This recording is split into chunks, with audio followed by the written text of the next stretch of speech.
Voltamos à segunda parte desta. Fomos interrompidos aqui nesta parte em que, para Leonardo, tudo que surgia na noite de sons eram presenças invisíveis de almas tresnoitadas e errantes que vinham acolher-se ao nosso lume. Ao nosso lume? Pergunta-nos ele. À memória em que renasciam, quase a erguer novo vulto de presença, à medida que o pensamento ia sendo mais atento. Temos aqui uma frase belíssima do Leonardo de Coimbra, quase que consubstanciando e defendendo a magia invocatória da oração, da contemplação, das litanias, a memória em que renasciam, e aqui o lume não só físico, da lareira onde estavam os deuses lares na tradição cumana, já um sinal de que era um local da presença invisíveis, mas o lume do coração, do amor, da memória, daqueles que, por feitos valorosos, se vão da lei da morte libertando. Feitos valorosos para nós, quais são? Não são apenas os heróicos da história exterior, mas os feitos valorosos da nossa mãe, da nossa ama, da nossa tia, da nossa avó, ou do nosso pai, ou do nosso primeiro professor ou professora, ou do amigo ou da amiga que nos ajudou ou estimulou mais. Sabemos nós manter o lume aceso com eles? Pois, se soubéssemos, certamente que estaríamos a fortificar o nosso estado de amor, e sabemos que o amor, sendo de origem cósmica, divina e espiritual dos seres humanos para se manifestar como energia, como sentimento, como irradiação, precisa de uma certa arte do amor. Arte do amor que não seja só física, das carícias, dos beijos, dos prazeres, mas que seja também profundamente cultural e espiritual e possa abranger, como nós agora, neste momento, Leonardo de Coimbra, Antero de Quental, José Vitorino Pina Martins, Platão, que curiosamente, por exemplo, estou agora a lembrar-me das celebrações que nós fazíamos em novembro, se não me engano, 8 ou 9, dia atribuído ao nascimento e que teria sido também da morte de Platão, e que fazia-se um convívio platónico da Academia de Careggi, em Florença, por inspiração de Marsilio Ficino, e em que participaram grandes seres como Pico della Mirandola, Poliziano, Cavalcanti, Miguel Ângelo e outros, e Lorenzo de Médicis, claro, e que Pina Martins fazia também, e no qual eu participei 2 vezes, as 2 vezes que conseguimos fazer, em que de facto havia esta comunhão com Platão, enquanto dentro do pensamento ocidental, um dos que abriu mais a ligação entre o mundo espiritual, ou o mundo arquétipo, ou o mundo das almas, ou o mundo das ideias, ou o mundo das formas geométricas primordiais e a humanidade, numa linha pitagórica. E aqui teremos que referir certamente Pitágoras, já que Platão foi um estudioso do pitagorismo, dos ensinamentos de Pitágoras, tendo viajado mesmo ao sul de Itália, a pequena Grécia, para recolher manuscritos de um pitagórico próximo, muito próximo de Pitágoras, e foi por ele influenciado, ainda que não refira tanto como devesse referir. Nós aqui referimos estes grandes mestres e referimos outros que merecem também a nossa comunhão quando fazem a sua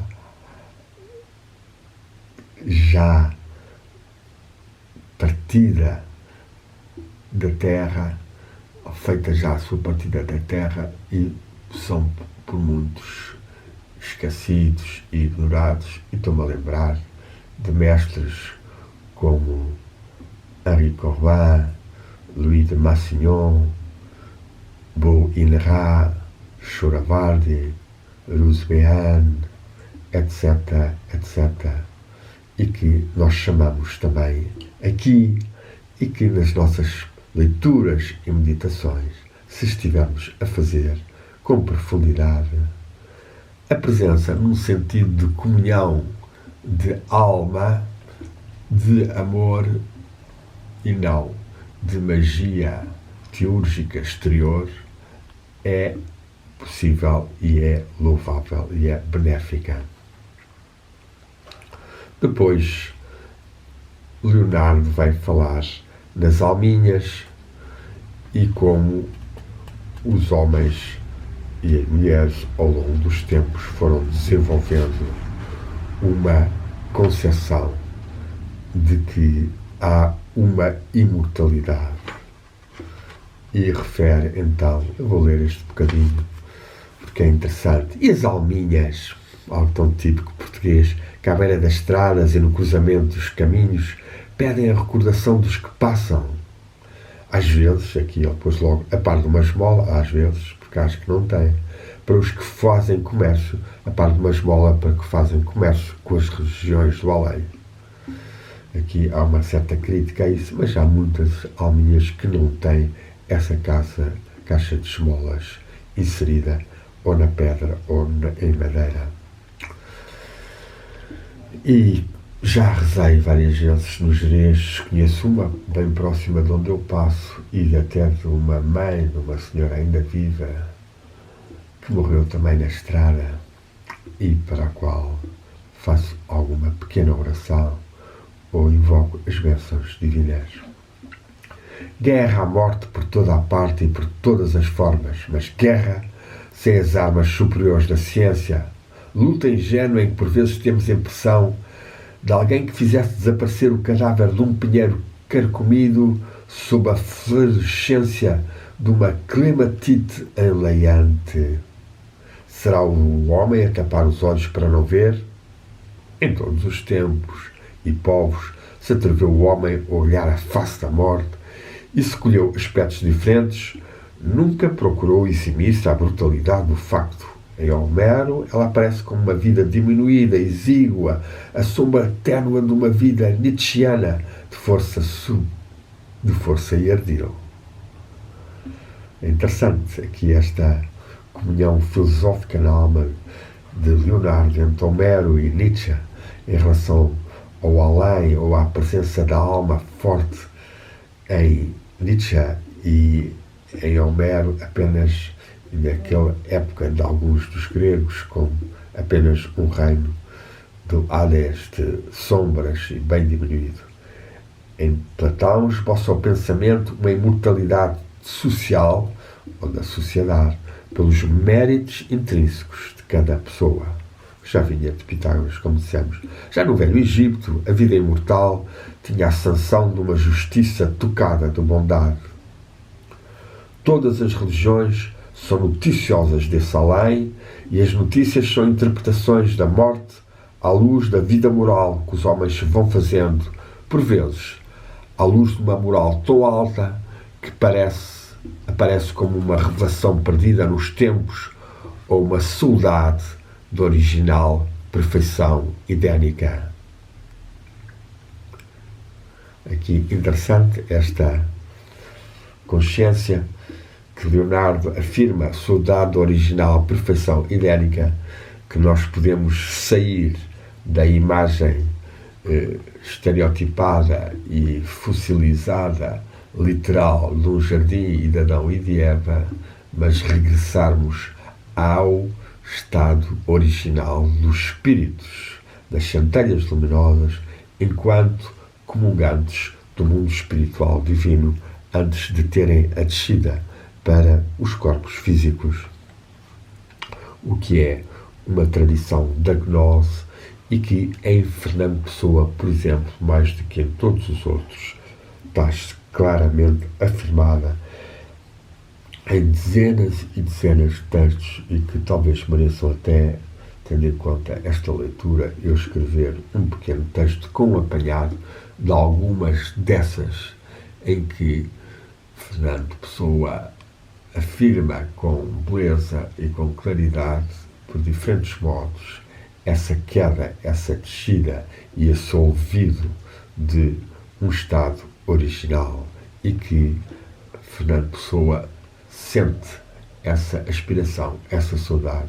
Daí que, no seu começo, antes de entrar na aventura modernista, lisboeta e europeia, tenha escrito e valorizado bastante tanto Leonardo Coimbra como, sobretudo, Pascoais, que era o grande arauto do saudosismo, e escreveu mesmo num pequeno apontamento acerca da religião de saudade de Teixeira de Pascoais, como ele estando a fazer algo de bastante importante. Aqui, saudade neste sentido, e era da Lila Pereira da Costa, que também foi muito pelas águas da saudade, ao que eu não vou tanto, mas que dizia que tinha uma certa reminiscência, seja de outras vidas, algo também bastante complexo de se ter a certeza, como também desse estado original. Ora, aqui Leonardo fala-nos como há pessoas, fundadores de religiões, ou profetas, ou místicos, que transmitiram ecos desse tal estado.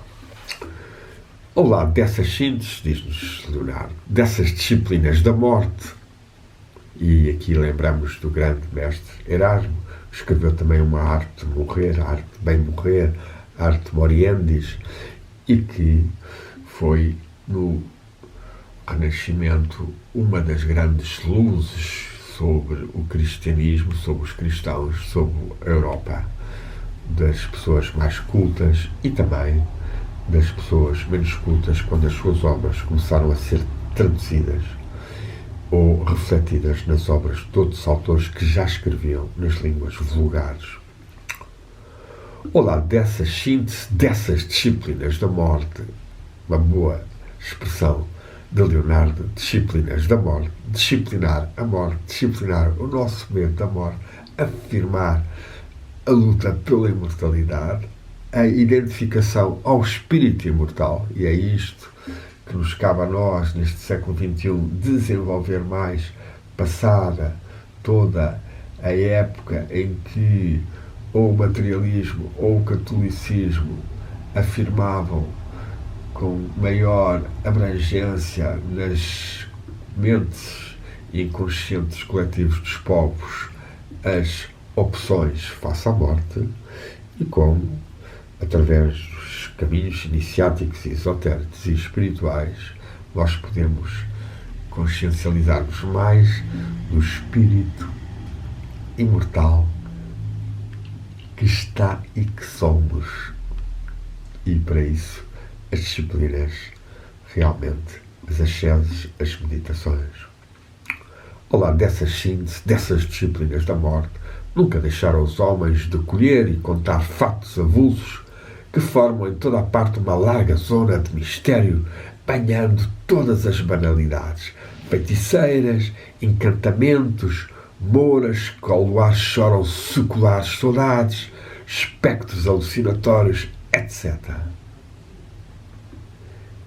E depois conta-nos uma história entre a figuração espectral do povo, e isto era muito, esta palavra espectral do povo, era muito presente em Teixeira de Pascoais, um homem que viveu entre os seus espectros no Marão, sempre a visualizar e a imaginar, por vezes intuindo bem, outras vezes não, as possíveis formas invisíveis de vida, seja de espíritos, seja de outras entidades. Entre a figuração espectral do povo, eu conheço um drama transcendente, visionado por um camponês dos meus sítios. Ele tinha de levar o vinho a uma terra um pouco distante, levantou-se de noite ainda, para que lhe amanhecesse já a caminho, e todos nós sabemos isto, em certos trabalhos ou em certas peregrinações, Escola do Caminho de Santiago, mas tendo-se enganado nas horas, fez toda a viagem da noite. Ao passar numa estrada encostada a um outeiro e na orelha do Tâmega, ele viu um bando açudado roçando o mato do outeiro. Cumprimentou, dizendo: "Olá, amigos, isso é que é canseira." Nada o bando respondeu e ele seguiu o seu caminho.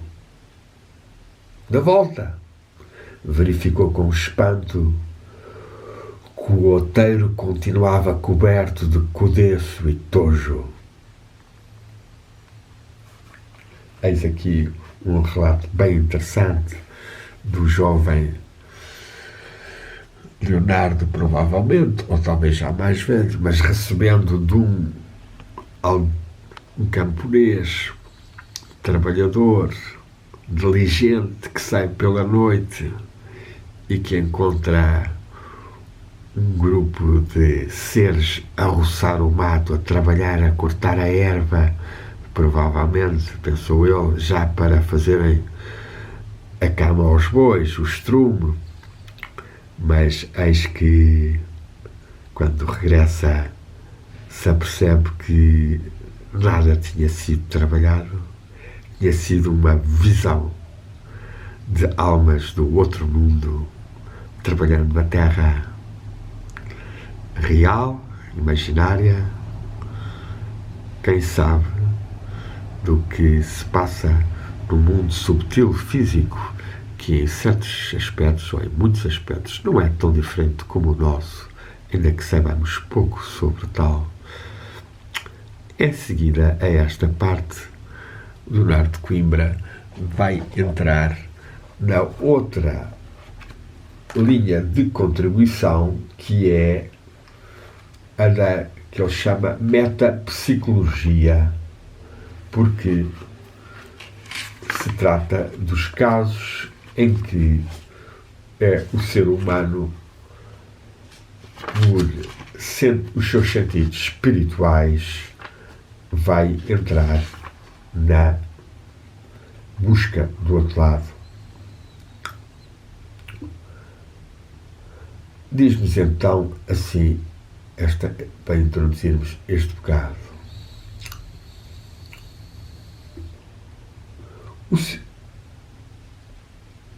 Mas poderemos nós, os filósofos, armados do poder da ciência, de todo o valor do pensamento, neste combate direto contra a morte, não nos atreveremos a um assalto direto e sem rodeios? O cerco tem sido feito e da volta da morte tem-se o pensamento filosófico afirmado valorosamente. Basta ler o Fédon de Platão para verificar que todos os seus argumentos a favor da imortalidade valem hoje, desde que tenhamos o cuidado de os traduzir em linguagem moderna. A nossa teoria da experiência, exposta neste livro anteriormente exposta, mostra que a única realidade conservativa é a consciência. Só ela garante o cosmismo do cosmos, ou a harmonia física. Só nela se finaliza o sistema de relações que é o ser. Mas, cara a cara, o fato brutal da morte, não haveremos de encará-lo e tentar experiências diretas que o esclareçam? É o que vai fazendo um conjunto de trabalhos que se rubricam com o nome da metapsicologia, para além da psicologia. A primeira conquista da metapsicologia é que os nossos conhecimentos não têm por única porta de entrada os sentidos normais. Vemos e ouvimos dentro de certos limites e normas.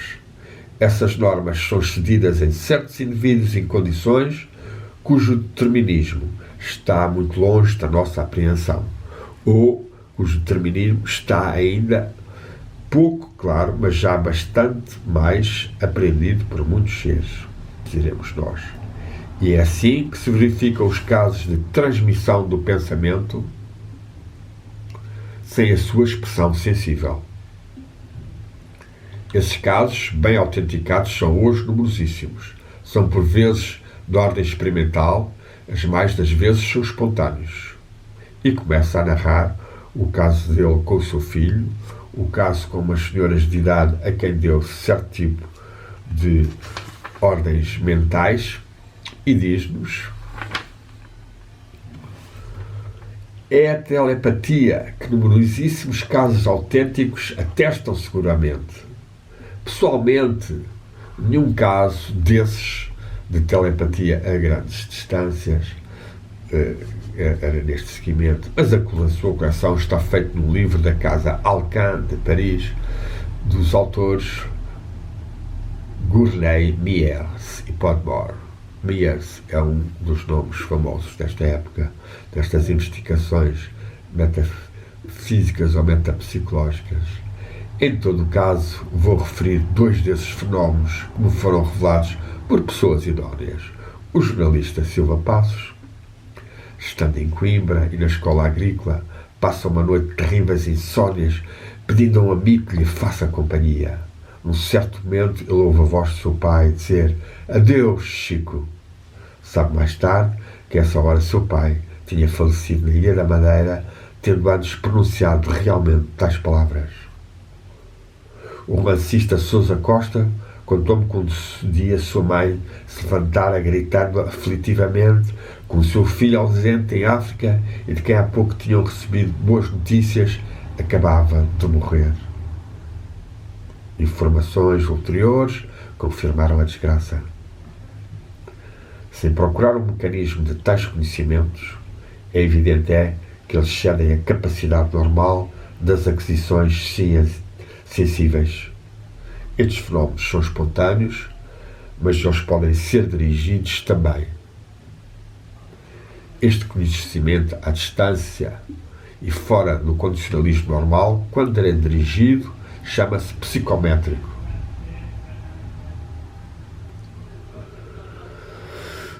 A psicometria que certas pessoas podem fazer consiste no conhecimento de que, a partir de um objeto que se lhes apresente, elas vão tomar o seu proprietário. E depois vai continuando com outros trabalhos em que refere, então, os casos já de espiritismo e como aí há também muita fraude, em que nos diz, apesar de ele ter alguns amigos, como é o caso do Ângelo Ribeiro, que era seu aluno e já formado, que era dado experiências de espiritismo e de mediunismo, Leonardo põe em causa um pouco alguns casos, pois nas sessões, diz-nos mesmo, só aqui para terminar, nas sessões a que temos assistido, todos os espíritos superiores são os santos mais conhecidos.